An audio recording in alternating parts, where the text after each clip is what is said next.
Your daily dose of sports talk is here. Highlights, interviews, and analysis. From the entertainment capital of the world, SportsWrap with Jason Page starts now.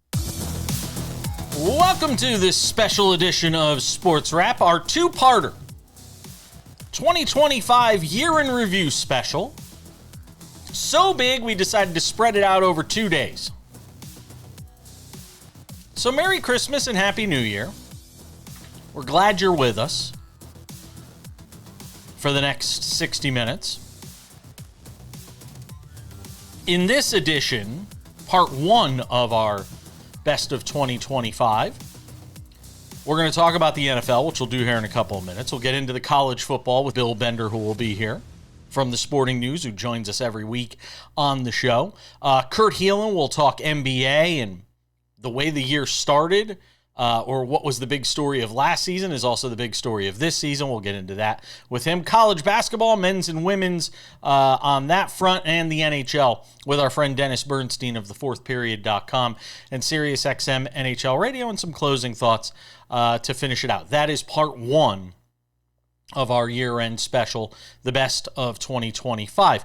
Let's start it out in the NFL. And look, the story from last year was obviously the Philadelphia Eagles and Saquon Barkley and all that he was able to accomplish, the 2,000-yard season. And it's amazing from where we just were in February for the Super Bowl to where we are now with both of these teams that were in this game.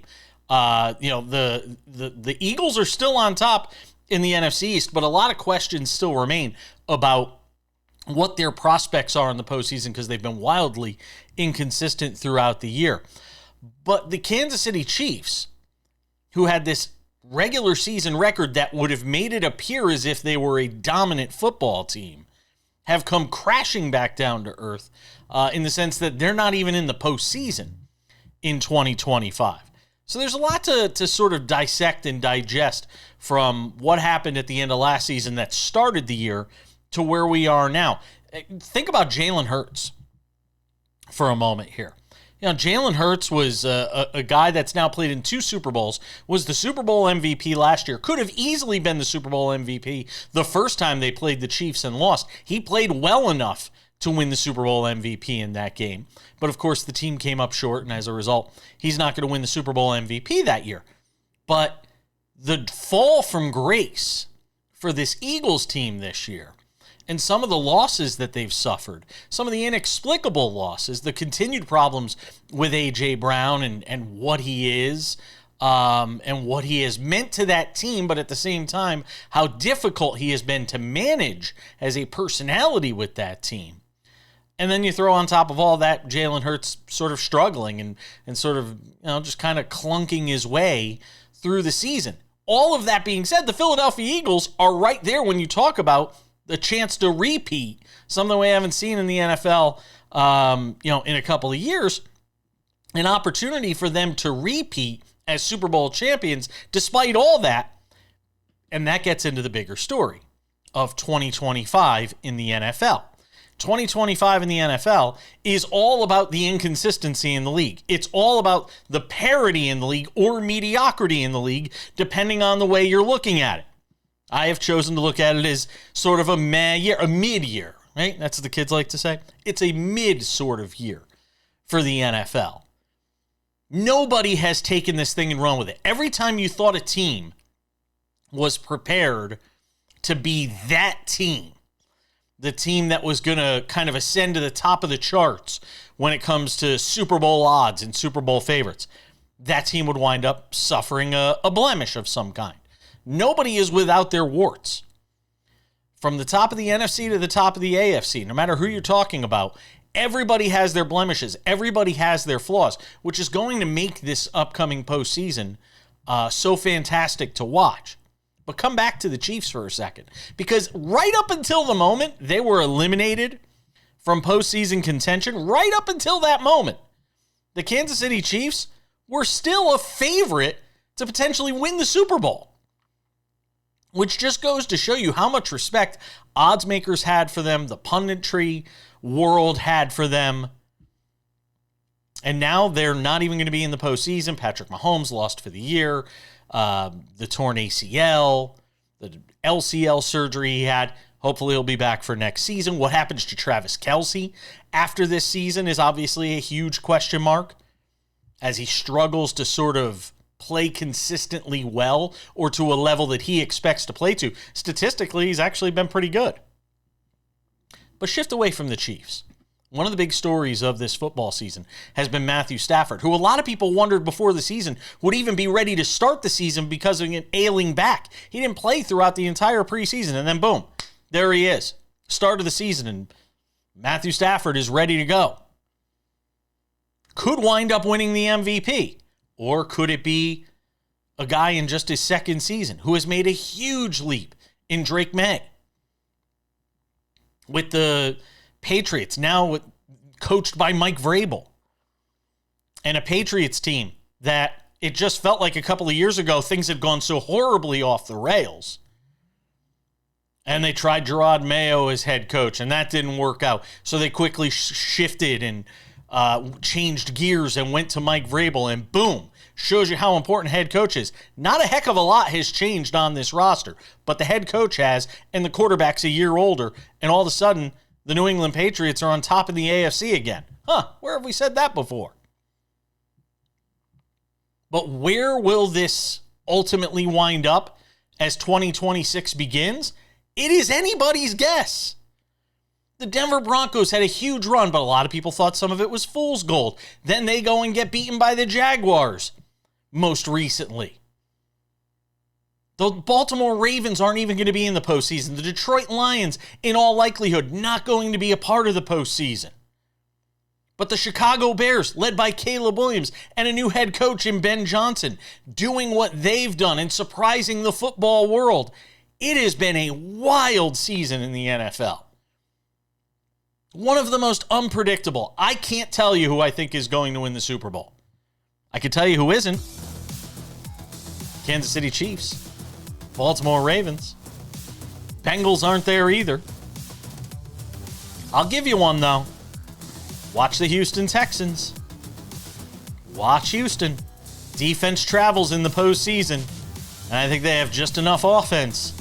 If things match up right for them, Houston's my dark horse. Watch the 49ers, too. Fighting through injuries all season long. We didn't even get to them. You know what we will get to?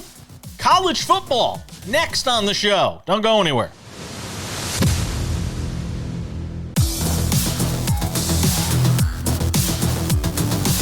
Welcome back to our 2025 SportsWrap year in review. We move from the NFL to college football. And if you know us talking college football, this guy is always here to help us do it. He has been a mainstay on the show since our inception a couple of years ago, and here he is. Bill Bender of the Sporting News does a terrific job on all things football, but with us, namely college football. So let's talk about the year that was in college football, and it began with Ohio State, and who knows, it may end in early 2026 with Ohio State.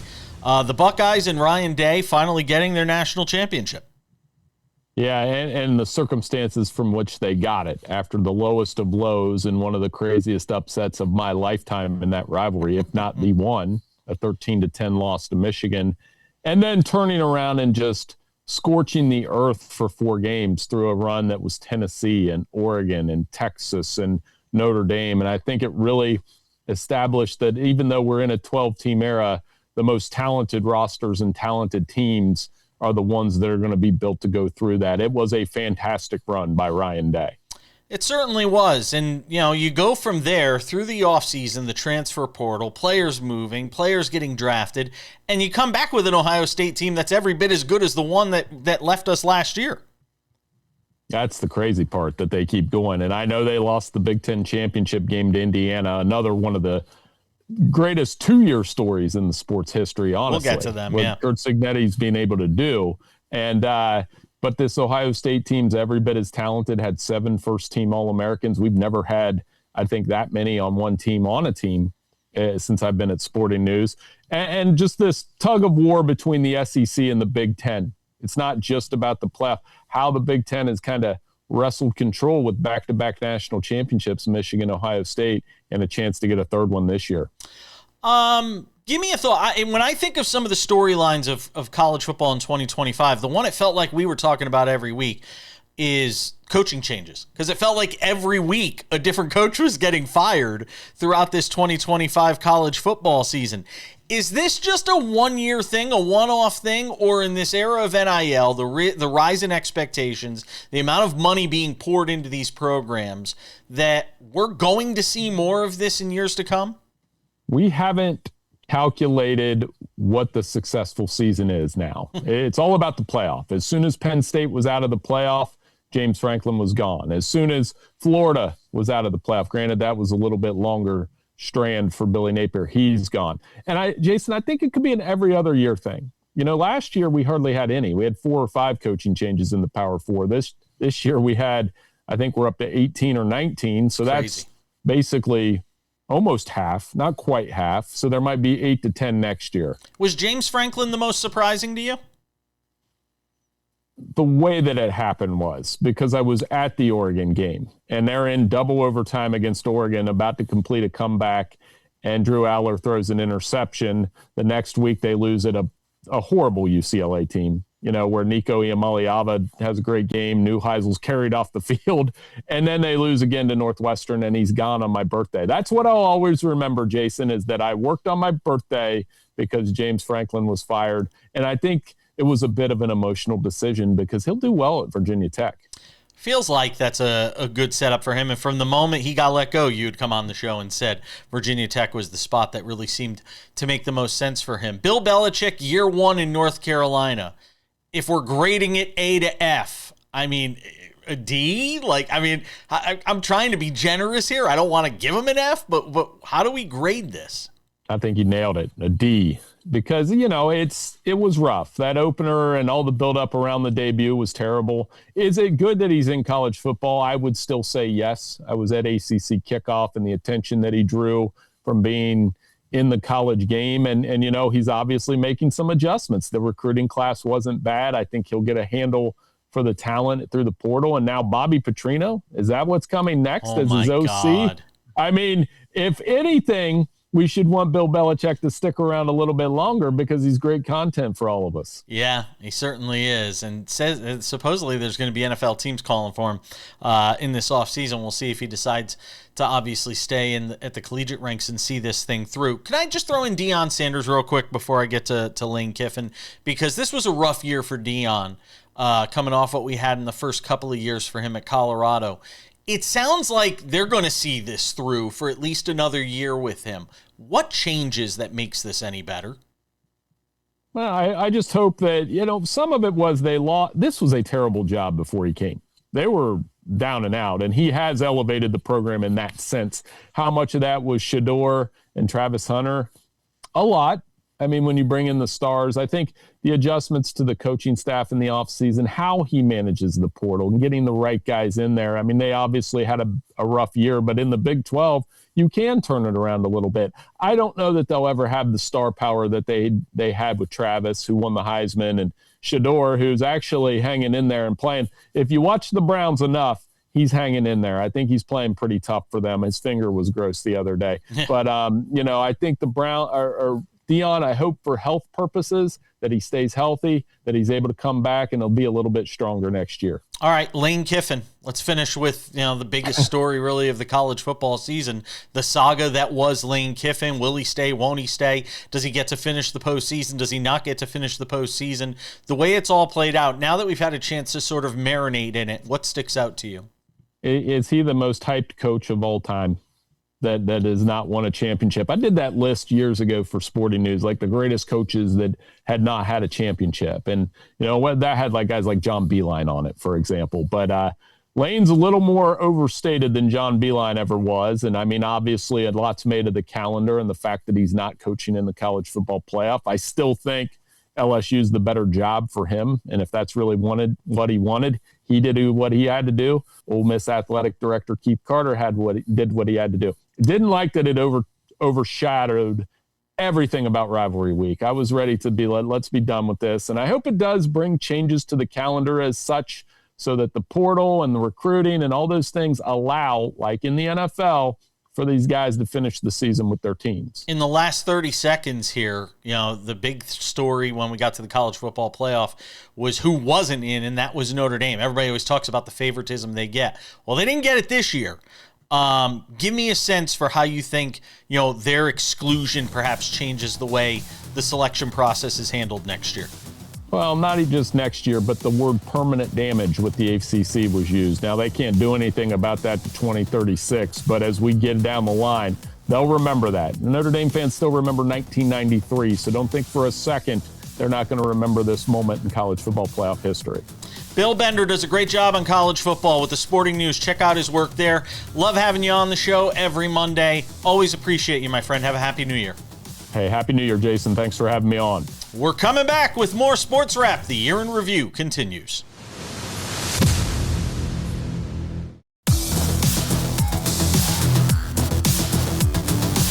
Welcome back to our Sports Wrap 2025 Year in Review special. Good to have you with us. 2 days to get through 2025. When we talk basketball on the show, we have a mainstay. His name is Kurt Helin. So for those of you watching for the first time, because you saw, year-end special, let me watch. This guy joins us every Wednesday during the NBA season to talk about the NBA. Pro Basketball Talk at NBCSports.com if you want to check out his work as well. He's a good friend of the show. Kurt Helin hangs out with us. And it's funny, if we're talking about the year in the NBA, and we'll get to the WNBA on the back end, but if you're talking about the year in the NBA in 2025, it kind of begins and ends with the Oklahoma City Thunder, with what they accomplished last year, what they've accomplished so far in this 2025-2026 season. And we may be doing year-end specials for the next 2 or 3 years where we're talking about the conversation beginning and ending with the Thunder. Yeah, I think the question now is just how dynastic is this team? Like, how are they winning 3 of the next 5, and before other teams start to slide in? They're so good, and the apron's eventually going to catch up with them in the way the league is structured now. But right now, this team not only has all its elite players locked up, it has in the ballpark of 3,682 picks over the next 7 years. So it can keep trading those picks to get young players, or replenishing, or finding ways to manage the way the salary cap is set up in the NBA as well as anyone now. This has been the best managed franchise for a long time. And I think their rise is part of the biggest story of the year, which to me is that this was the year we really started to see the generational change from Curry, LeBron, Durant to now it's Shai Gilgeous, but you're seeing the rise of Wemby, Cooper Flag. You're starting to see, and there's others, but you're starting to see the league really shift, right? Yeah, and I mean, even just in Los Angeles, when you just talk about the Lakers in general, that it goes from being LeBron's team to Luka's team. And Luka is obviously a big part of the story when you talk about 2025 with the deal that was made, Nico Harrison sending Luka Doncic off to the Lakers late last season, and basically Harrison paying for that with his job early in this 2025-26 season. Looking back on it now, does it still bring the same level of shock when you think about it even all these months later? Yeah, again, you don't have to be a big basketball fan to know you don't trade one of the 5 best players in the world as they're entering their prime ever. Like, if you've got a prime quarterback entering his prime, keep him, right? Like, hey man, 8 years ago, we got to get rid of this Mahomes guy. Like whatever you do, don't do it, right? Like, you just have to keep these guys. And Nico Harrison made a poor decision, and it was new ownership that wasn't in a, I don't want to say wasn't in a position, wasn't ready to be the guys who went, what the heck are you thinking, and stopping this? Nobody sane stood up in the organization, and they get bailed out by the lottery, right? They get bailed out with Cooper Flag, and it saves them a little bit I'm happy for the fan base, but yeah, that still remains today as stunning as anything. Yeah, it certainly does. when you look at sort of the Eastern Conference, we've spent a lot of time on the West. When you look at the East, Jason Tatum going down late last season with the Achilles injury. The Knicks rise in the East this year. They win the NBA Cup. Can the East, can we have a competitive, or we're not, I don't know if we're getting a 7-game final this year with the Thunder and whoever they play in the East as it's constituted now. Is there a scenario where you could see that changing? I do. Look, man, it went 7 last year and nobody thought it would. Yeah, exactly. With a team I didn't think would even get there. You always got a chance. And I think the Knicks rise back to being prominent, like being a finals worthy team, is another one of the great stories of the NBA this past year because, man, look, college football's better when Notre Dame and Alabama and Ohio State are good. And the NBA is a little more fun when Madison Square Garden is rocking like it's rocking right now, when this team is a legitimate finals threat. There's such a great energy in that building, and it's such an iconic spot that, that just makes it more fun. And we'll get to watch them beat up on the Cavaliers and what's left of them on Christmas. I certainly hope so. WNBA, the Las Vegas Aces win a championship this year, and they basically do it on the backs of an amazing second half to the season. But the story around the WNBA is labor strife, and your league has made it when you're getting to the conversation of, hey, is there going to be a work stoppage? And while I kept thinking there'd be some way these two sides would come together, and I've talked to Robin Lundberg, who covers the WNBA and talks about it over at SI, and he says, I think they'll figure out a way to get it together. The longer this goes, expansion draft, the draft, all the things that have to happen in the offseason and how compressed it is, and you're around the NBA a lot, and I know the NBA has a stake in all of this. Yeah. What is the chatter when it comes to the WNBA? Because it feels like they're on the verge of losing all the momentum they've gained over the last couple of years. Yeah, that is exactly what you just said, which is when you have, you don't have Caitlin Clark, obviously, who's this, crossover star who's bigger than just WNBA. But also, you were talking about the Aces and Aja Wilson. Aja's in the GOAT conversation now, right? Like, you've got another player in her prime. It's like the way they are playing, the way this league has set up, the energy around it, and expansion coming, and franchise values going up, and TV ratings way up. You can't do a baseball, right? Like, you can't shoot yourself in the foot. And that though is the only thing that seems to keep it going, because the sides are, what I've heard is not particularly close, and people are asking Adam Silver, are you jumping into these negotiations? But I don't. That's what I'm asking. What is he parachuting in, or he and Mark Tatum from the league parachuting in, do that changes the very dynamic on the floor? It's a much more complex question because there's tiers of ownership. The ownership is very funky in some ways in the WNBA, so it's going to be interesting to see where this goes. But God, they can't blow the momentum. You got to get Caitlin Clark and Aja Wilson and the host of other stars. I don't want to just name those two.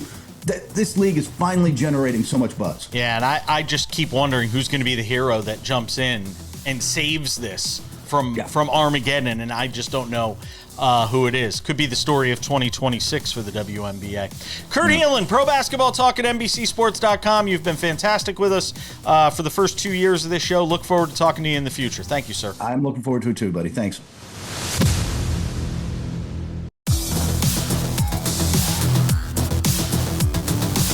Welcome back to this special edition of SportsWrap, our 2025 year in review. Part 1 today, part 2 tomorrow. What a year it was. Let's talk about men's and women's college basketball now. We've talked about the NBA and WNBA. Let's talk about the men's and women's games in the collegiate ranks. It's all about Florida on the men's side. I mean, they were so dominant throughout the regular season. Walter Clayton, one of the most decorated seasons in Florida history, scored a program record 713 points became the first in Florida history to earn first-team All-America honors.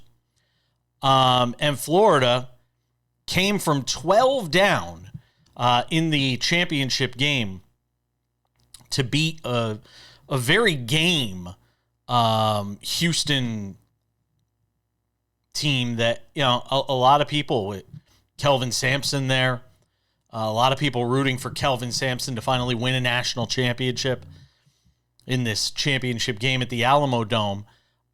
Third national title for Florida. First for them in almost 20 years, 2007, 18-year championship drought. And I guess that's sort of the theme here when we talk about the men's and women's national champions in college basketball, is breaking droughts. Florida finished the year 36-4. They were 14-4 in the SEC, which is obviously one of the toughest conferences in all of college basketball. And, for the Gators, what more is there to say? An outstanding season. They won the SEC tournament championship. And obviously very deserving national championships. In the Final Four game, by the way, and this is very important, against Auburn, 34 points for Clayton Jr. First player since Larry Bird to score 30 points in both an Elite Eight game and a Final Four game in the same tournament. I mean, they were dominant throughout the season. And they're still going to be tough this year as we're, working our way through the calendar and we're into the 2025, 2026 portion of the year. Florida's still going to be very difficult. Interesting to note, there was a rematch early on in this college basketball season between UConn and Florida, because remember, Florida beat UConn in the NCAA tournament. The Huskies were trying to win their third in a row under Dan Hurley, and Florida won that game. Well, they met up at Madison Square Garden here early on in the year, and UConn got its revenge for that loss in the NCAA tournament last year, as they were able to beat the Florida Gators. From the men's side of the game, in the 18-year drought broken by Florida, to the UConn women's basketball team and what they have accomplished this year. The UConn Huskies women's program hadn't won a national title in 9 years under Gino Auriemma. And it had a lot of people talking about this idea of whether or not the game had sort of passed Gino Auriemma by. Had the rest of the women's college basketball world, the South Carolinas and the Notre Dames and the Texas and all these different programs that have slowly closed the gap with UConn, had they finally not just closed the gap, but opened up a gap of their own, because UConn women hadn't won a national title in 9 years. And again, for most programs, that would be no big deal. But in UConn land, it was cause for panic and a lot of people talking. Is Gino Auriemma going to hang it up? Is he going to retire? Well, I think the Huskies answered that pretty well. A healthy Paige Beckers, Azzi Fudd, and the UConn women not only won the national championship, they ran over everything in their way in this women's NCAA tournament in 2025, including the team that was thought to be that next powerhouse of college basketball, that being South Carolina, led by Dawn Staley. It wasn't even close. The Huskies blew them out of the water in the women's national championship game. 82-59 was the final, as the Huskies captured their 12th national championship. And I have to say, I was kind of surprised. Not that they won, obviously that they won by so much. My bigger surprise was I thought Gino Auriemma, after winning this national championship, would decide to walk off on the high. Would decide, I proved I could still win in this now much more competitive era of women's college basketball. It's time to sort of exit the stage and leave it for somebody else to take over. He's done the opposite. He is the winningest coach in the history of college basketball. And Gino Auriemma has decided he wants to still keep coaching. He's going to set a mark that nobody's going to be able to beat. And look, I mean, the UConn women are really good this year. And Azzi Fudd is, a possibility for Player of the Year. So it leads you to wonder if Gino Auriemma didn't hang it up after last year, what would lead anybody to believe he's going to hang it up even after this year if the Huskies win another national championship? And don't be shocked if the Huskies win another national championship. They are that good again. AZ Fudd was actually the most valuable player. Everybody thinks about Paige Beckers because Paige Beckers is obviously had a great rookie season, was Rookie of the Year in the WNBA. But AZ Fudd is on her way to the WNBA after this season, and she's going to be every bit as special. I mean, she is a really good player. And happens to be in a relationship with Paige Beckers, which is pretty wild unto itself. Another topic, another time. But that is our wrap-up on the 2025 that was in men's and women's college basketball. We're going to get to the NHL coming up. The Florida Panthers and Alex Ovechkin. Big topics there next.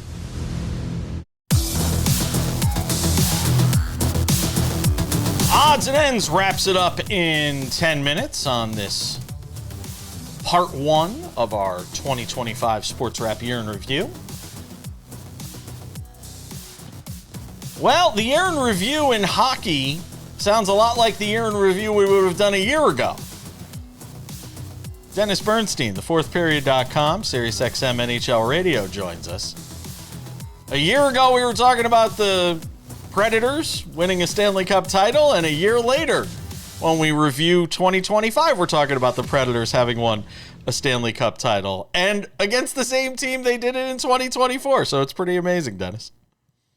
Panthers, not Predators. Oh, I'm sorry, Panthers. Sorry. Okay. That's all right. Here we are again. But we also had the unbreakable record being broken. But yeah, the Florida Panthers, it's just they were built to win Stanley Cups. They were built for the playoffs, right? And they were a 3 seed in their division. They came out of there. So it's a testament to what Bill Zito and Paul Maurice have done there from a culture standpoint, from a roster standpoint. And the way they're starting to play right now, Jason, at the end of the year, a three-peat is not out of the question, even with the injuries that they've had to Matthew Tkachuk and Alexander Barkov. Nah, but you did say before the season you thought a three-peat was going to be difficult for them, didn't you? It's still going to be difficult. They're not even in a playoff position right now. But they're starting to come on. They're 7-2-1 in their last 10 through 35 games. They'll be there at the end. They're a top 8 team, I think, in the conference. But it will not be easy because it's not something. And if they don't get Alexander Barkov back, you got to really credit this team because they've lost their emotional leader in Tkachuk, and they left their best player without question in Barkov. And they're still winning games because of guys like Brad Marchand, who seems to never age. So, yes, they'll be there in the mix. They'll be very difficult out in the playoffs. It's just, Jason, they played out so much hockey here, and they are an older team. I'm not sure they can physically stand up for another 16-win postseason run. And what does it say, though, in this era of parity in sports where, leagues almost make it as difficult as possible for dynasties and for something like this to happen? What does it say that they are capable of doing this in back-to-back years in what would not be considered a hockey hotbed market, of Florida, which goes to the whole story of Gary Bettman and the success story of hockey in the South and in the Sunshine State and all of that. But more to the point, just of how difficult it is to do what they've done. Yeah, well, you have to get a really good general manager in Bill Zito, who took a lot of risks. When he made the Matthew Tkachuk trade, he traded a guy in Jonathan Huberdeau who scored 115 points, who I voted for MVP one year. So he took big risks and made big swings. Because here's what's happening, Jason. There's been a paradigm shift in this league. It started over last summer. When you see the salary cap go up and it's finally going up, say, oh, wow, free agents is going to be amazing. It's going to be great. All these guys are going to jump around. Well, guess what? All that money, the teams that have these players can keep them now. So you got to have cojones.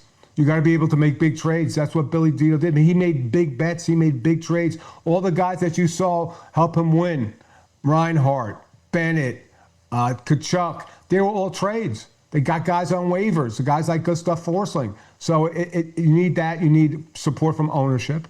But it shows you, Jason, that it doesn't matter where you are. You don't have to be in a big market or market where hockey is first to win championships here. You have to be savvy, you have to be smart, you have to recognize the talent, and then put it together with a coach who has been around the block, who never won a cup, but finally put it there. And it's about culture, Jason. It's as simple as that. Like, this is a super confident team that says, you know what? We don't care about injuries. We don't care about the opponent. We don't care about Connor McDavid or Leon Draisaitl. We're going to win. So it's a lot of things that contribute to the back-to-back championships for the Panthers. If we remove the Panthers from the story of 2025, the next biggest thing to talk about is obviously what Alex Ovechkin has accomplished in becoming the all-time leading goal scorer. As we've had time to sort of marinate in it and continue to watch him march now to over 900 goals, what stands out to you? The passion he still has for the game, right? He still wants to win and wants to play hard and wants to score goals, and the joy he has when he scores and his teammate scores, the way he's matured into. A goal scorer is always going to be a me-first player, but he was a me-first player who never won. And then in 19, when they won and they beat Vegas in a 5-game series for the Cup, it changed the paradigm. He's no longer that lovable loser or that great player who achieved a lot personally but never did anything from a team standpoint. So I just think the way he's matured into middle age, and I won't call it old age because I'm an old cat too. So the way he's just matured into the senior leader and this icon has been really, really good to see. And he's done it in the team concept. The team didn't have a great start this season. They had a great season last year. Right, they were President's Trophy winners. This year they're starting to bounce back as well. So it's just great to see how he's revered and how he'll be thought of, because he should be. Because, Jason, that was a record that nobody thought would be broken. 893, are you kidding me? Oh, they had to, when they were doing it 5 years ago, you have to do 40 goals a year, and he broke it. And if he wanted to continue to play like Yager does in the Czech Republic, he could probably get to 1,000 goals. I don't think he will. But it's certainly that, and as much as the Panthers is a great story, because of the context of this unbreakable record in quotes, this might have been the number one story for me in 2025. I only have a minute left, so I need you to be brief on this. Give me two stars that sort of broke out in 2025 that you're looking forward to watching, not just this year, but obviously in years to come.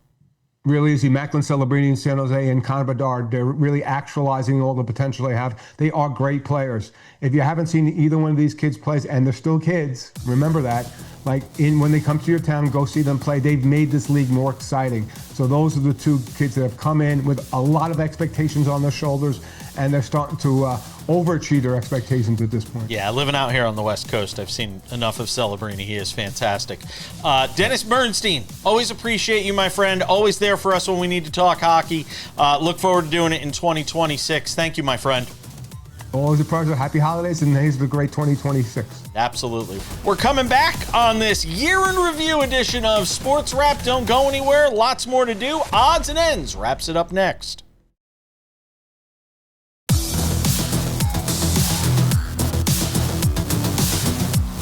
All right, just about time to put the wraps on this baby for part one of our Sports Wrap 2025 year in review special. Tomorrow, part two, we'll get to the world of Major League Baseball and what was an epic World Series. David Aardsma will hang out with us, former big league reliever, our MLB analyst on the show. Be curious to see what his thoughts are now that we've had a couple of months to sort of marinate in what was that World Series classic, as well as, some of the baseball offseason news and, Shohei Ohtani doing what he did last year, how that carries in to 2026, all of that. Part of tomorrow's show, Scott Seidenberg will be with us, does a great job on all things sports betting. And I want to get his thoughts on the year in sports betting, in which there was a lot of news, both good and bad, that we'll get into with Scott. NASCAR, we've covered it every week here on the show. One of the few national syndicated sports television shows that actually devotes coverage on Fridays before the race and Mondays after the race to NASCAR. We're one of the few because it deserves its time. It is a very popular sport still around the country. Tino Patino joins us for that on tomorrow's show, part two of our year in review. We'll also pay honor to those that we lost in 2025 as well with our in memoriam. A couple of other reminders. If you haven't done so yet, make sure to subscribe to the SportsWrap with Jason Page podcast. It's available on all your favorite podcasting platforms: Spotify, Apple Podcasts, YouTube Podcasts, iHeartRadio, TuneIn, Odyssey, Amazon. Anywhere you get a podcast, you can listen to this show in its audio form. It works just as well in audio form as it does as a TV show. We have that for you Monday through Friday on anywhere you happen to get your podcasts. Also, we have the Sports Wrap with Jason Page YouTube channel, which if you have not checked out yet, you really need to do so. Go and subscribe. It's free. It's got the TV version of Sports Wrap, Monday through Friday, available right there for you, commercial free. So instead of having to wait through the commercials just to come back and see this handsome, grizzled face, you could just go and watch the show on YouTube commercial free, Monday through Friday. Go and check that out. It is fantastic, I promise you. We also have YouTube shorts there, Sports Wrap shorts there, courtesy of YouTube. Sports Wrap shorts, which are these 1 to 3 minute videos that are always being put up. We are constantly updating these because when news breaks, sometimes we're not here to do the TV show. We bring you Sports Wrap shorts. Quick synopsis on some of the top stories of the day, what it means. Also, coverage of the biggest games every night, the NFL and college football on the weekends as well. That is Sports Wrap Shorts. Also available on our TikTok channel, Sports Wrap Jason Page, and on our Instagram, you guessed it, Sports Wrap Jason Page. And without any further delay, ladies and gentlemen, it's time for some odds and ends. At the end of the day, this year for me really still boiled down to two things, and it was just how unsettled the world of football was. Whether it was in the NFL, where we saw a barrage of injuries to some of the biggest stars of the game, and a league that really, from a parity standpoint, has reached an all-time high. I mean, if the goal for Roger Goodell and the powers that be at the Park Avenue offices of the NFL, if the goal was to have a league where you felt like anybody could win a Super Bowl, this was that year for the league. I don't know if this carries over year, but for this year, they've got exactly that. Because anybody, with the exception of the teams that are obviously already missing out on the postseason and the usual suspects, the Browns, the Raiders, the Jets, and I hate to say it, the Giants haven't been good for a while, with the exception of the one year they made the playoffs with Daniel Jones. I'll get that in because the helmet's right above me. The Giants have been sort of lumped into that category. But for the most part, all the teams that are going to make this postseason, you could flip a coin. If the matchups go right, any of them could wind up making the postseason. And I think that's a great thing. And one of the things we love about sports is the unpredictability of it all. You're definitely getting that in the NFL. In college football, the sport's a mess right now. You had a college football playoff where Notre Dame was in the playoff basically every week of the rankings until the final week where they actually didn't play a game, and everybody lost their minds. Now look, you could argue whether or not Alabama or Miami belonged in over them, but what you can't argue is the process is broken, and it needs to be fixed. I don't think it gets fixed next year when we still have a 12-team playoff, but it clearly needs fixing.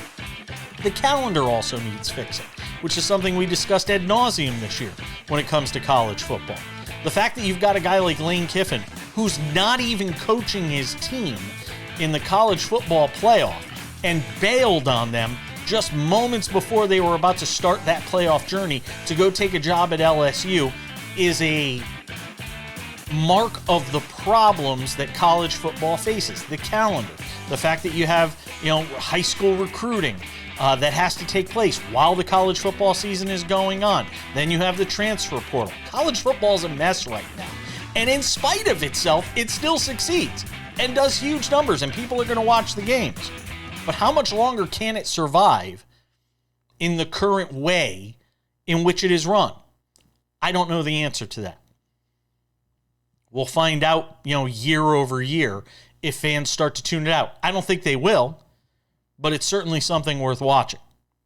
And that's how we wrap up this odds and ends and this part one of our Sports Wrap 2025 year in review special. So glad you joined us. Thanks to all of our guests who hung out with us as well, not just in this special, but throughout the year. Don't forget, part two tomorrow. baseball, NASCAR, a whole bunch more. I'm Jason Page. Thanks for being with us. Your daily dose of sports talk is here. Highlights, interviews, and analysis. From the entertainment capital of the world, SportsWrap with Jason Page starts now. And good to have you with us. Day 2 of our Best of 2025 special. We got through the football and basketball and hockey in day 1. I wanted to give baseball the top of the show on Friday.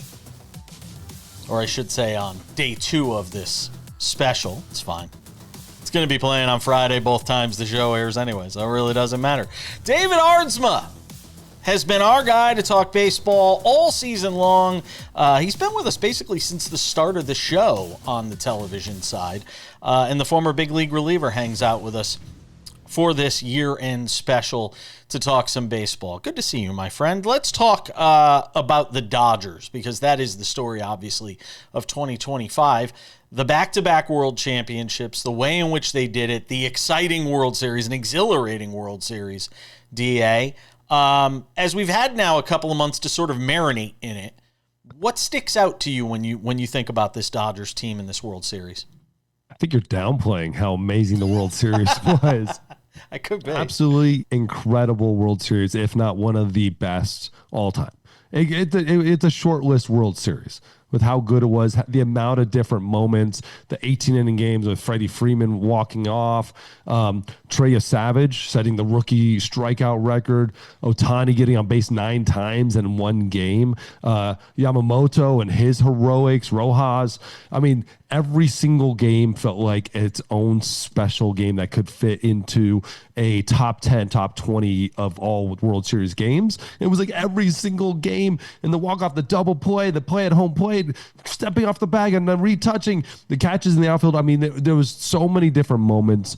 And what you saw was the Blue Jays coming out of kind of nowhere this year to finally put themselves on that national stage and be a meaningful World Series contender and taking what could be one of the best teams all time to Game 7 and to the cusp of losing it. And then the Dodgers just being who the Dodgers are, which is, like I said, could be one of the greatest baseball teams of all time. 98 Yankees are on line 1, by the way. They'd like to have Without a word doubt. with you. Could Would be. like to have a word with you. I'm just saying they'd like to have a word with you. Cal Raleigh, to play the position he plays and to put together the kind of season that he did. And look, who knows what he backs it up with now in 26 with the Mariners. But just from a 2025 perspective and a deeper dive into sort of what he did. The people's MVP. Let's put it that way. The people's MVP. The blue collar MVP. And more Yankees are on line 1 right now, calling, getting angry. Me. Aaron Judge had an incredible year, but Cal Raleigh, 60 home runs, the most home runs all time by a catcher, the most home runs all time by a switch hitter, the most home runs all time by a Seattle Mariner. You want to talk about short lists? Like, those are like some of the shortest. I mean, you're talking about Mickey Mantle, Ken Griffey Jr. Those are the names you have to put him in. And he's a catcher. And he's doing it all behind the plate as the leader of the team. And then you see the Mariners making that another jump and becoming a serious contender all on his back. I love it. Obviously, there's a lot of other players for the Mariners team that really stepped up, especially in that second half. But Cal Raleigh's the man. Cal Raleigh went out there and did the unthinkable this year and did it behind the plate. Almost every single game behind the plate. It wasn't a couple games and a day off, here and there. He strapped them on every day. Be interesting to see how he backs it up in 2026. Give me a thought on Shohei Ohtani, to go back to the Dodgers for a moment. Wins the MVP, wins the AP Athlete of the Year. Just continues to do it year in and year out. Now you added the pitching component to it with what he was able to do this year. That sums it all up. Good night, everybody. I mean, a thought on Ohtani. Fourth MVP, third in a row, winning him on both sides of the AL and NL. And what's crazy, I don't even think that him pitching played into the MVP that much. It really didn't. Like, that was almost a side story of him pitching and pitching well. He would have won the MVP as with the bat regardless. And I actually think that's where almost all of his votes came from, is what he did as a hitter. Best of the game, man. Best in the game by far. Could he win a Cy Young and an MVP? Absolutely. I think he can, and I think he's going to pump it to a level on the pitching side. It will be harder, obviously, than the hitting side. I just wonder how much the hitting drops off as a result of pitching full-time as a starter. You know, that's obviously always the question with him. I don't think it will. I think he's able to maintain it, but there will be a point in his career where you will see the ramifications of it. But in the short run, the unicorn, I'm not going to bet against him. The side of baseball that nobody's looking forward to, and it's kind of looking ahead to 26, but 25 had a lot to do with it, is payrolls and luxury tax and salary caps and, you know, the deferred money. The Dodgers paying out like $1 billion in deferred money. Do you get the sense that 26 is the reckoning for Major League Baseball when it comes to out-of-control team salaries, the imbalance between the top of the league and the bottom of the league? Are we going to see a work stoppage after 26? I'm going to be honest. I still don't see an imbalance. We can talk about the Dodgers, and we all want to cry about the Dodgers, but they weren't even the highest payroll in baseball. You know, we can go down that road. There's always going to be the top-end teams that have the higher payroll that will make the playoffs more, but we're still seeing teams on the bottom end making runs, making really deep runs. We will see. This will be a reckoning, but I don't think it is the reckoning. I think what we have to see something is the real imbalance here is the Dodgers figuring out the clause in every contract and basically saying, we'll defer. That is going to end. There's no doubt about it. That has to end, because that's the only thing that made this Dodgers team what they are. Because if they're taking $70 million every year for Shohei, they wouldn't have this roster. They wouldn't have this team at all. So deferrals are going to have a whole big stoppage. And if they stop that, then you look across the league and you start realizing a lot of really teams that aren't spending a lot of money have talent. We don't need a cap. Major League Baseball has an incredible amount of playoff teams. Baseball's going to demand that cap. You know, in the final 30 seconds, baseball's going to demand it. They demand it every year, and every year is the year it's going to happen. It's not going to happen. Fans want it, and fans think they want it. They don't want it. There are more playoff teams coming out of Major League Baseball every year that are different, and more different World Series champions than the other sports. Basketball is the only one that's figured it out because they changed some of the rules on how you do it. There's more different baseball teams than there are in football, and there's a way bigger variation of who's going to win than in the other sports. David Aardsma, former big league reliever, our guy, our baseball analyst throughout the season. Always appreciate you, my friend. Merry Christmas and a Happy New Year. We'll talk soon. Thank you, man. Appreciate it.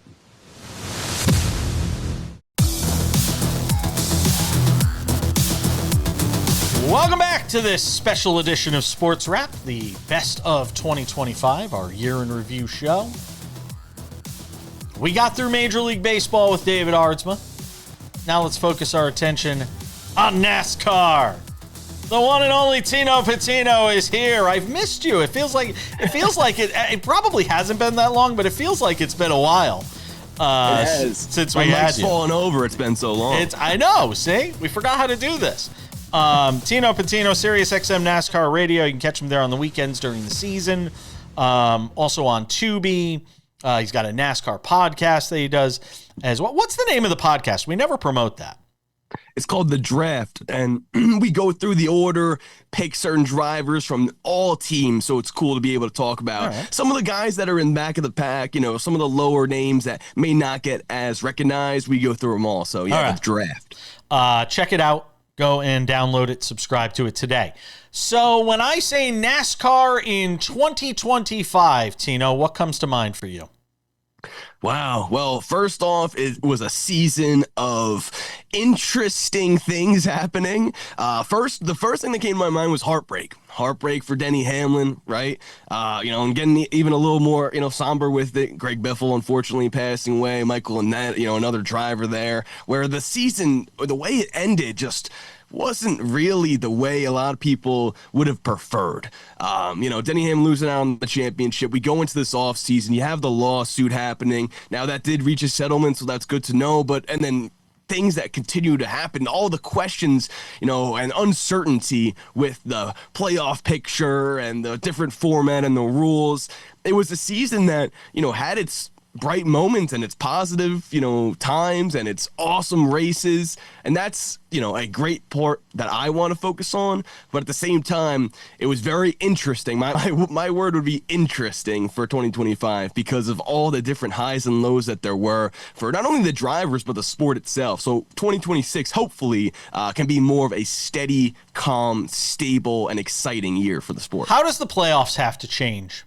I think that's the big question that I come away with coming out of 2025 is how do they tweak this format so that it works for everybody? That, the way they cut it off after a race or two, the way a Shane Van Gisbergen can qualify and make it into the playoffs and then be a complete non-factor because all he is a road course guy.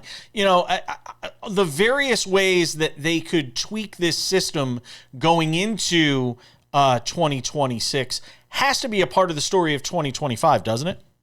Yes, 100%. And I think this was the breaking point for NASCAR this year. Having the one race championship that, to be fair, this has been around, this playoff format specifically for the last 10 years or more. So I think that is interesting to see that it took this long of amount of time to say, okay, now we need to move on. I think there are some good that came from it. The playoffs itself, I am I like it. I want it to continue. I am in favor of that. And I think when you're comparing it to stick and ball sports, obviously racing will never be that. I don't want to have everyone tune out just because I mentioned stick and ball sports, but the key is staying relevant within that. I think playoffs and having that term is huge for NASCAR. Now, like you said, and this is something we talked about all during the season, especially during the playoffs this year, and with SVG being a prime example of that, is, okay, how can we tweak it? Well, first off, get rid of the one race championship. I think if you can make it to 3 races or 4 races and sort of take the cumulative points from that, and whoever has, maybe it's the best finishes out of all 4 races or the best average or the most wins, whatever the case may be, getting the most points to sort of solidify themselves as earning the championship, people will say. I think that's the biggest key. I think you can keep the rounds. You can keep eliminations. You can keep winning and you're in. I do also, hey, we've seen some underdogs and have that happen to where, maybe a Harrison Burton or SVG's not an underdog on road courses, but a driver that you may not expect get in. Josh Berry, another one this past season that we were at in Vegas. To me, I think that's okay because you need to spotlight as many drivers as you can, and that factor does help with that. The feud between 2311 Racing, Front Row, and NASCAR that played out throughout the entire season behind the scenes. Yeah. And then spilled over here late in the year. They get a settlement done. What does that mean for the sport long term? Well, it's great for the sport because we're not, I doubt we see anything like this ever again. So from that standpoint, it's good. Now, for the fans, I saw a lot of, I'm looking on social media, seeing the community feedback. A lot of people were saying, hey, whoa, this doesn't really help the fans. And I hate to break it to you guys, but it was never really about the fans. It was about the way the NASCAR charter system worked and the owners against NASCAR themselves. Now, it can benefit the fans in the sense of, you don't have to have, if 2311 and Front Row were to win this case themselves alone, no settlement, NASCAR would have had to sell tracks, give away, some of their properties. And that's where it would have been a detriment to not only the fans, but the sport itself, obviously. Now we look at it from the other side where, let's say NASCAR were to win, and those two teams were the ones that ended up losing, they would have had to potentially go bankrupt and or get rid of cars within their teams. So the settlement is great because we don't see either of those two drastic, egregious things happening. But one thing that the people are afraid of are it's harder for new teams to get into the sport since the charters are permanent. Real quick, is it a net positive or a net negative for the sport? I think this will be a net positive, but it will take a little bit of time to get there. All right. When you look ahead to 2026, what excites you most? The Daytona 500, obviously, right around the corner. The shortest off season of any sport, it feels like, is NASCAR.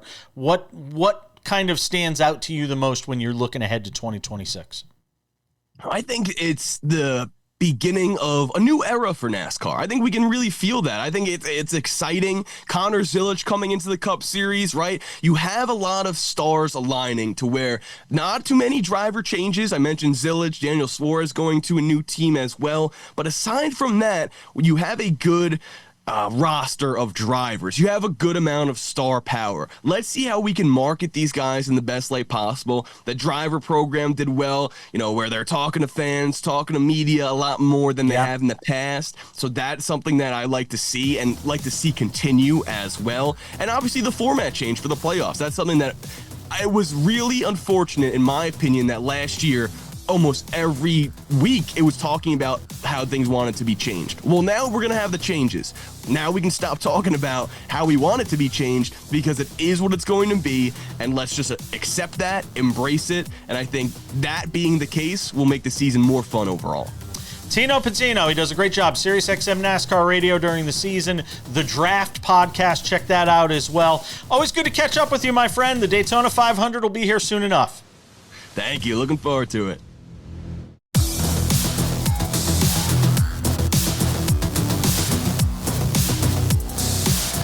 Welcome back to this special edition of SportsWrap 2025 Year in Review.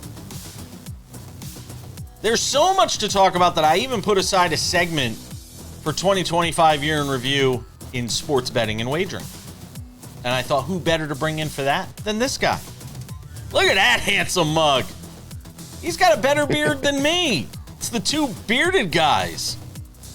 Scott Seidenberg, VSiN, BetterDays.com, BETTOR days.com. Hang out with us on the show. Did I say it right? Is it days or day? Make sure I got it right. Day, just bet. Sorry, day, just betterday.com. BetterDay.com.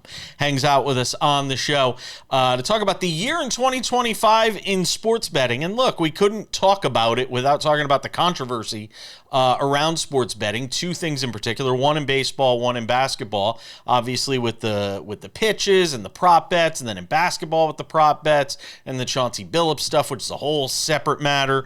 When you look back on 2025 and the year in sports wagering, Scott, what sticks out to you most?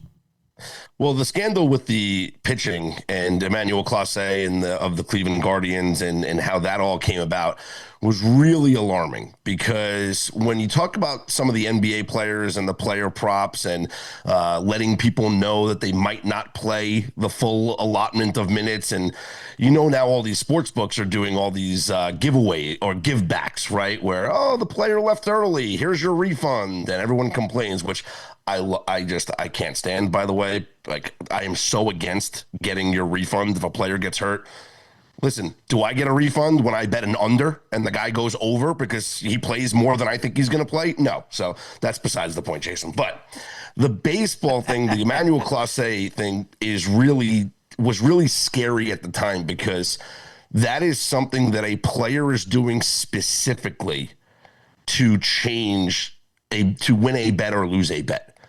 Like, telling people that he is purposely going to throw a ball to start an inning is just, it's unfathomable. It's just insane that went on.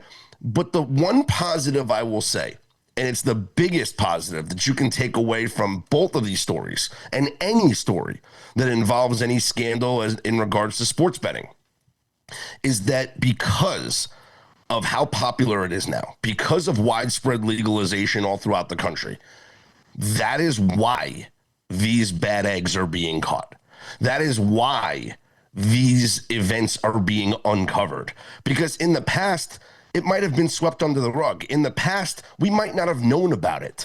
But because of these companies that are tracking irregularities in the betting markets on a daily, hourly, minute by minute, second by second basis, they're able to determine if there's anything nefarious going on. So there's so many companies out there that are monitoring all of these bets, and they see, ooh, wait a minute, why do we have an uptick in this player's unders? Ooh, why do we have an uptick in a micro bet? And I do applaud Major League Baseball working with the sports books to get rid of some of those bets so that you can't do those micro bet things anymore. But I think that a lot of it's been blown out of proportion, and I actually applaud the companies that are handling the oversight because they've done a good job at catching the bad eggs, as I mentioned, that participate in things like this. Real quick, because I want to ask you about prediction markets, because that's the story looking ahead. You know, it's kind of coming towards the end of 25 and looking ahead. But do you think there will be an increase in incidents like the one we saw, like the ones we saw this year with Terry Rozier and Clase, and now there's talk that it slipped into the college game as well? Do you think there will be an increase or a decrease because of the deterrence? Because people are going to say, whoa, I could go to jail for a long time over $1,000 prop bet that I'm putting in for a friend or that I'm tipping off a friend on. Like, this is crazy. The only reason I'm going to say that we're going to see an uptick is because it's now being looked at. These things have gone on forever, okay? And before there were regulatory processes, we didn't find out about it. So the only reason why I say that we're going to find out more and it's going to happen more is not because I think that it's going to keep happening on a greater scale or on a more frequent scale. I just think it's going to be caught more because there are more companies, there's more oversight committees that are looking at these things. That's why I think we're going to see more. Prediction markets. We saw the Kalshis of the world jump into the game. Poly Market is right behind them. Now the bigger sports books, the DraftKings and the FanDuels, they want their hand in it. We're talking about prediction markets for guys entering the transfer portal, for crying out loud, Scott Seidenberg. How far is this prediction market stuff going to go? And will it be winnowed down to a couple of brands like FanDuel and DraftKings again? Or can the Kalshis and Poly Markets compete with them? I don't want to say compete because it's almost like it's two different things that are happening simultaneously. You can talk about the uptick in the volume, right? And Kalshi's done an incredible job with how much money that they've brought in. Like, their handle in terms of their sports prediction markets is incredible. It doesn't even come close to what FanDuel and DraftKings have done in the market.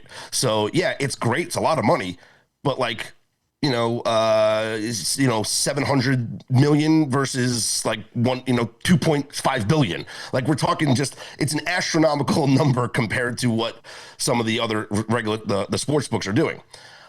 I like the idea of prediction markets. I really do. Because sometimes when you look at these sports books, these regulated sports books, the hold percentages are just out of control.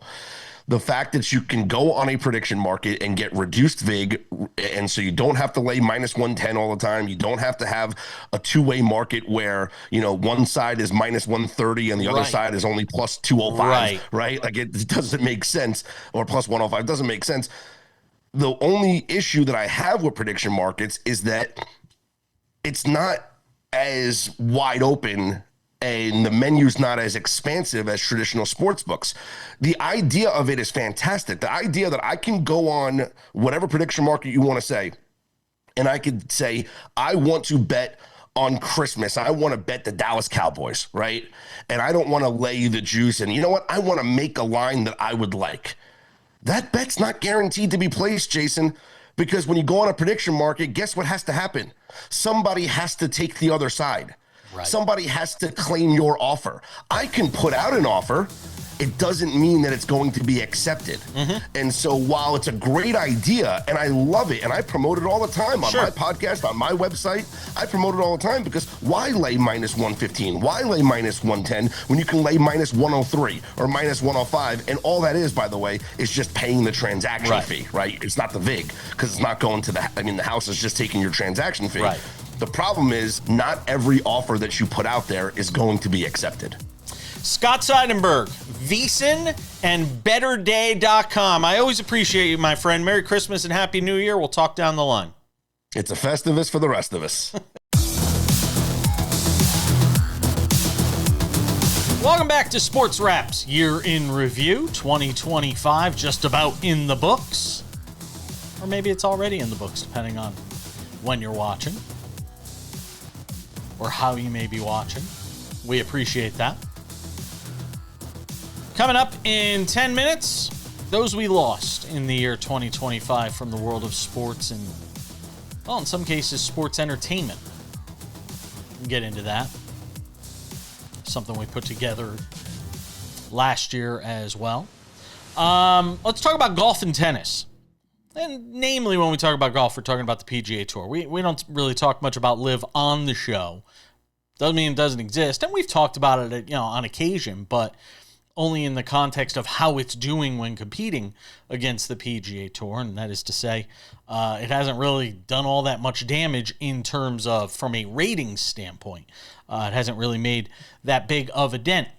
As far as golf is concerned in the PGA Tour this year, it was all about Rory McIlroy completing the career Grand Slam. And that was obviously the big headline of the year, with Rory capturing the Masters, an emotional win, not just for him, for everybody who covers the sport, really, who had been chronicling this journey for him to finally get across the finish line and win that career Grand Slam. But of course, Scottie Scheffler continues to be the story when you talk about the world of golf. He won 2 majors this year. He was the player of the year. He won, it felt like every time he was out there at one point in the season, he was winning the event that he was playing in. And this was after a slow start to the season because he had a hand injury that he suffered before the year started that delayed his start to the season. Otherwise, who knows how much he may have wound up winning. The big surprise winner of the year, J.J. Spaun, without question.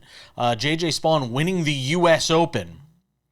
He was sort of the Oreo cream filling, I guess you could say, in the cookie that was Scottie Scheffler's wins at the PGA Championship and then at the Open Championship. And J.J. Spaun, who coming into the year was a relative unknown, sort of a journeyman out on the tour, really put it all together. And he didn't just win the U.S. Open. He played well throughout the remainder of the season, and really going into that event, played well. I think he finished runner-up to Rory McIlroy at the Players' Championship as well. So it was a good year for J.J. Spaun. A lot, obviously, to be proud of. And then Tommy Fleetwood, who isn't pictured here and probably should be. Maybe we'll throw it in after the fact.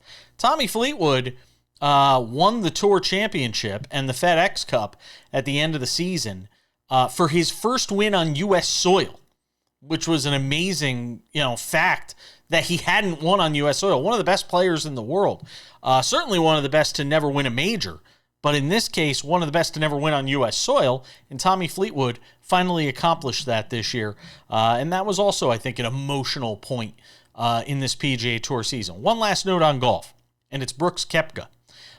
Brooks Koepka, right before the end of the year, announced he's leaving LIV Golf. And there's a lot of speculation he's going to return to the PGA Tour. He said he wants to be closer to home, wants to be closer to his family. And there's a lot of speculation that Brooks Koepka could try to make a return to the PGA Tour. We will obviously monitor that story for you. In tennis, look, on the men's side, it was another year of Jannik Sinner and Carlos Alcaraz dominating the majors. With Sinner winning the Australian Open and then Wimbledon, and Alcaraz winning at the French Open and then the U.S. Open. And the two of them, look, it is their era and everybody else is just living in it. And that includes Novak Djokovic, who really, fought hard, made it to the semis, I think, in all 4 majors this year. So deep into his career to be able to accomplish that is an amazing thing. But you have to wonder, how much longer is he going to try to compete with the likes of Alcaraz and Sinner, when the fact of the matter is, every time he got into a position this year to try and compete with those guys, he simply could not beat them. And especially when you talk about losing on grass, that's the surface where he should be able to, I think, have the best chance against those guys. Everybody thought that would be his best chance to win one of the slams this year. It didn't happen. It was another year of Alcaraz and Sinner, and I think that's a refrain we will be singing over the next several years, if not longer than those several years in tennis. On the women's side, it was a smorgasbord of winners. Madison Keys got her first Grand Slam. Wasn't that great for the American to finally win? She broke through at the Australian Open. Coco Gauff went and beat Aryna Sabalenka, and she had to come from behind to do it. And it was a great match between the two of them. And then, of course, Iga Swiatek, who is largely considered the best in the world on the women's side, although I think it's Aryna Sabalenka. There are many that would argue Swiatek is the better between the two. Swiatek actually double-bageled Amanda Anisimova this year at Wimbledon, and that was tough to watch. It was dominance by Swiatek, and an amazing thing and an amazing accomplishment, but for Amanda Anisimova, that was tough to watch. And then she made another final at the U.S. Open, only to lose to Aryna Sabalenka, but she certainly acquitted herself much better in that matchup. One other thing to mention from tennis, and that is this Sinner-Alcaraz dynamic. The match they played at the French Open, largely considered one of the greatest matches in the history of Grand Slam tennis. It went forever, and again, it was Alcaraz coming out on top, but it was the grace with which Jannik Sinner handled that loss that so many people wound up talking about in its aftermath. In a day and age when a lot of athletes don't necessarily handle defeat too well, Sinner handled his like a champion, a true champion. And I suspect we'll see a lot of him and Carlos Alcaraz in the years to come when it comes to these Grand Slam events. Who's going to break through? We keep waiting for the Americans, at least here in the United States. Just doesn't seem to be happening, though. Women's side? Plenty of women competing for those championships, but on the men's side, still not very close. Alcaraz, Sinner, everybody else. When we come back, we will remember those we lost in 2025.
just about time to put the wraps on this baby for another year. Wow. 2 years in the books of SportsWrap. Hard to believe. They thought we wouldn't make it past the first month. A couple of reminders before we go. If you haven't done so yet, make sure to subscribe to the SportsWrap with Jason Page podcast. Available on all your favorite podcasting platforms: Spotify, Apple Podcasts, YouTube Podcasts, iHeartRadio, TuneIn, Odyssey, Amazon. Anywhere you get a podcast, you can listen to the audio version of this show Monday through Friday. It works just as well as an audio podcast as it does a television show, syndicated across 270 affiliates in the U.S. and Canada. Also, SportsWrap with Jason Page, the YouTube channel. If you haven't been there yet, go. It is great. The daily TV version of the show, commercial-free, available on our YouTube channel Monday through Friday. And a pro tip, it's usually there before it's even available on television anywhere. So if you're in a rush, you want to know our takes on the big stories of the day, go over to our Sports Wrap with Jason Page YouTube channel. In addition there, you will find Sports Wrap Shorts. These are verticals. They are 1 to 3 minutes long, covering the top stories of the day, the biggest games at night, the NFL and college football on the weekends. It's great. Go and subscribe to our YouTube channel. Also, Sports Wrap Shorts available on our TikTok, Sports Wrap Jason Page, and on our Instagram, Sports Wrap Jason Page. Made it easy for you to remember. And without any further delay in this best of 2025, time for some odds and ends. Odds and ends, Sam Yarnell, and I want to get your thoughts as we bring 2025 to a close. If you had to put a headline, if it was the newspaper 2025, the best of, as we've done here over the last couple of days, and I said to you, Sam Yarnell, what is the top story of the year for you in sports? What's the overarching headline for the year in sports? What would it be for you? Yeah, Jason, and it's an interesting question. It's one that I think that a lot of us will have different answers to, right? But for me, the story of sports in 2025 was domination. We saw, all of these Goliaths of sports achieve championships, right? Go sport for sport, and you can literally pluck them all off. You can start with the easy one, the Florida Panthers in hockey, right? Clearly and most evidently the most talented team in the NHL last season, and they go in and they beat McDavid in the Stanley Cup final, right? Look at baseball. The Los Angeles Dodgers, widely looked at as inevitable all season long, win the World Series again.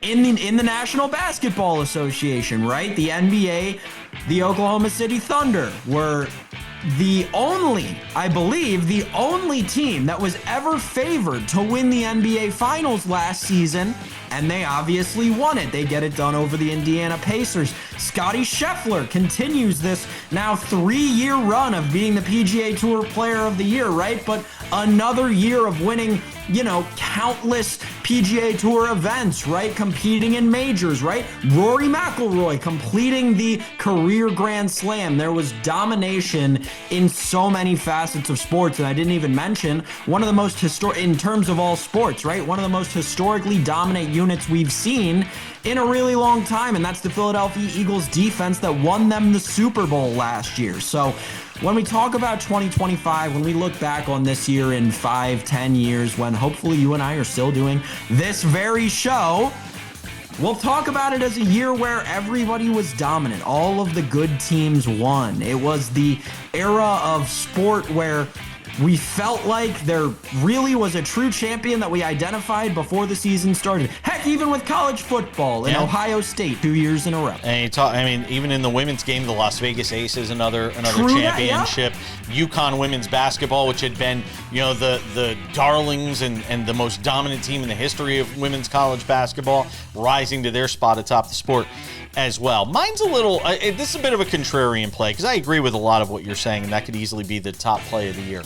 Or the top story of the year. To me, it's the prevalence of gambling and sports betting in our culture. And now, the stories that we saw this year, whether it's involving the NBA and what took place there, a story that dominated the headlines for a week, and probably still isn't done dominating the headlines. The one in the baseball with Emmanuel Clase and Ortiz and sort of where that story has gone and how all of this has gone into college basketball, the rise of prediction markets, which is the next level for sports betting companies and companies like Kalshi and Polymarket that have now jumped into the space. And the fact that, this thing just continues to evolve and get bigger. And we're finding different ways to use money as a way to sort of get people involved in sports in different ways that they weren't necessarily involved in it before. And something that was underground and only available in Las Vegas or through offshore books is becoming more and more mainstream and a part of our everyday societies. I'm seeing Kalshi on CNN and CNBC, and prediction markets now is that next wave, and I think it's going to be the big story of 2026, Sam. Yeah, no, you're exactly right, Jason. And think about the, rocket ship that this has been, not even over the last 7 years since the repeal of PAPSA, but over the last 3 years. Think about how much more prevalent all of the gambling advertising and sponsorship has gotten. It's a great point. I completely agree. Be fascinating to watch in the year 2026, and that brings 2025 to a close for us. Thank you to everybody that's joined us throughout the entire year. Thanks to all of you at home for watching and putting up with us two yutzes for the last 2 years. We have enjoyed it immensely. 2026, what will it bring? I don't know, but we'll be here to bring it to you. It's going to do it for us. For Sam Yarnell, I'm Jason Page. That's Sports Wrap. We'll see you in 2026. Bye-bye.